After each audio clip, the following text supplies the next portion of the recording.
Lab 25, it's Stanley. I'm about to cross what is an asset. It's a great asset, but you wouldn't be surprised to know, which is not unusual with us in Grenada. We don't know what we have, and we certainly don't appreciate it. So this is an abandoned airstrip. It's called Pearls, and successive governments have just don't give a shit because it's not in St. George's, so why would you care about it? It's in St. Andrew. Now, so I'm crossing this great asset of ours that's been abandoned. And every so often, you know, the racing enthusiasts, they have drag racing.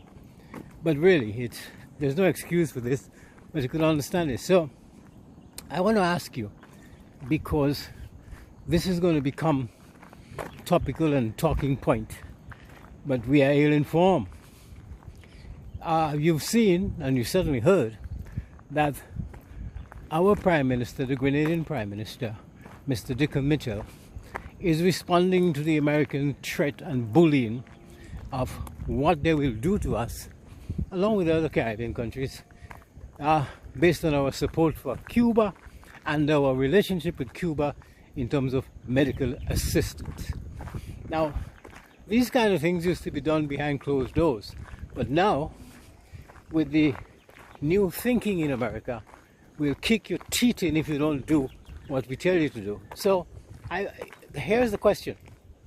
There are people in Grenada competing to be leaders of party, and they're going to be the next Prime Minister, the Prime Minister in waiting. There is a woman and hangs over her head. She is the leader of the NNP, $6.8 million. She can't account for. And we've done nothing about it. So here we go. Ask this leader of the NNP. Remember, the NNP is a Republican party. They're tied to the Republican Party in the United States of America.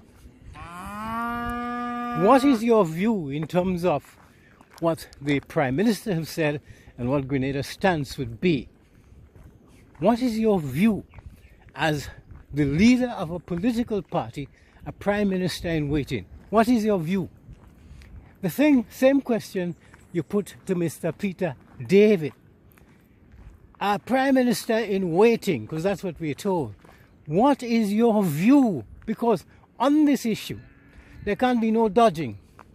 It's either you support the view of the Grenadian Prime Minister, which is representative of the whole of Grenada, or else you support your bosses in America.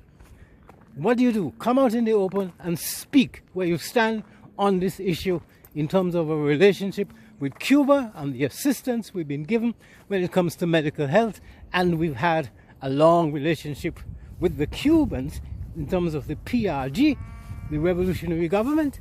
So where do you stand? And here I put similar questions to these so-called diaspora people. You sit on your ass, living in another man's country and enjoying the benefits of another man's country. Well, here we are. Speak up on this issue. Are you a Grenadian? You care about Grenada?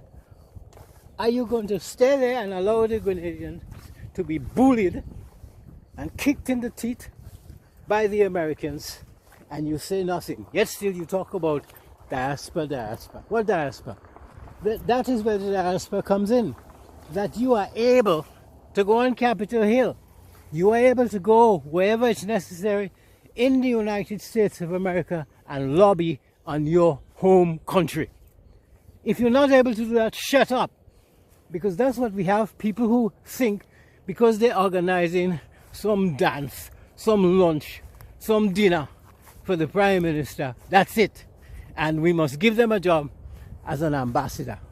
All this kind of crap have to stop, because we need people who can represent us at the highest level and people who understand foreign policy and indeed will not wait for the instructions from St. George's and what to do. They know what to say even before the instructions come.